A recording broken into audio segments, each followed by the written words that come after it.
আঙুল উঁচিয়ে মহুয়া তেড়ে ফুঁড়ে থামানোর চেষ্টা করছেন একদল জনতার উত্তেজনা।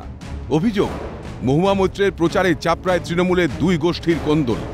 অন্দরের কোন্দল নেমে পড়ল রাস্তায়। দ্বন্দ্বের ভিডিও রেকর্ডিং রুখতে প্রকাশ্যে মহুয়ার হুঁশিয়ারি। আচ্ছা, চাপড়ায় আজকে যা দেখলাম, এই ভিডিওটা অফ করবে না তো আমার থেকে খাবে একটা। প্রার্থীর সামান্য প্রচার ঘিরে চাপড়া যা দেখালো তাতে আর অস্বস্তিতে শাসক। পিসি ভাইপোর মধ্যে লড়াই, গোটা রাজ্যে তৃণমূলেরও ভাগাভাগির লড়াই।